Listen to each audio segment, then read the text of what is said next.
Hello everyone! If you are preparing for the TOEFL exam, thinking about it, or just curious, you are in the correct place. Stick with me because today I will make the writing section a little bit easier.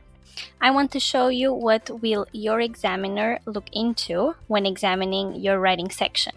Because by understanding the expectations and the writing criteria, you can be a step ahead of the task and you can also prepare accordingly. And don't worry, I will also make sure to include some preparation tips. Now, if you don't know yet the design of the writing section, here is a brief explanation. The first TOEFL writing question is the integrated writing task. You will first read an article, then listen to a lecture, and finally write an essay using details from both of them.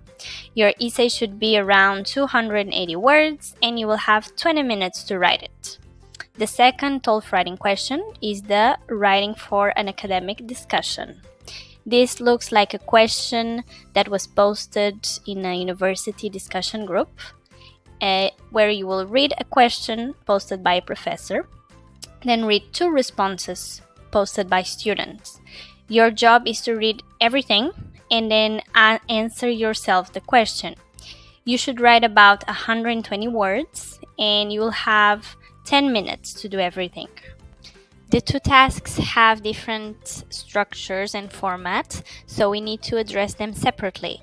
In this video, we will address only the integrated writing task, and you can wait for the next video to see the writing for an academic discussion task. During your first task, you'll be evaluated in the selection of relevant information from the lecture and article and the way that the two sources are connected and related in your writing. The information shall be accurate and precise, meaning that what you are writing should be compatible with what the sources are arguing. To nail this element, you may try to understand the topic as much as possible. Save a few minutes where you only focus on really understanding what the lecture and article aim to inform about. Perhaps you can even imagine that you are a student yourself and you need to understand the topic to pass an exam.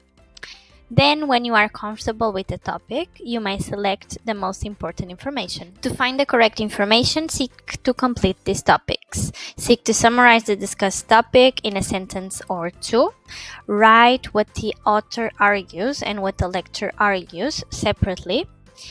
Perhaps you will find some agreements and some disagreements, so you should present them.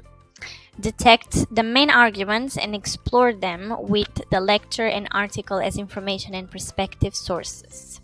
To make sure that you succeed in this aspect, you can practice with theoretical texts and articles by selecting or even underlying the most important information.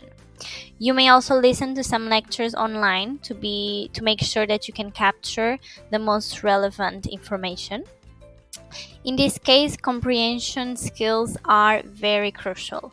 Therefore, a great practice would indeed be to listen to lectures on random topics and take notes. The examiner will also take into account the way you organize and present your arguments.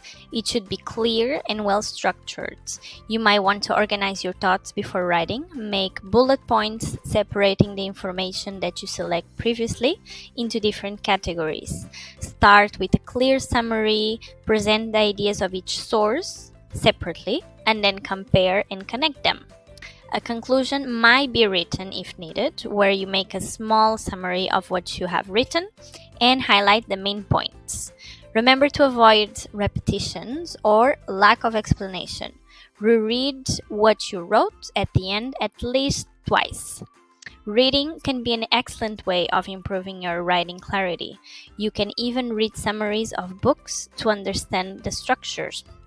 The examiner will also look into the grammar and sentence structure. Be extra careful while writing and reread everything.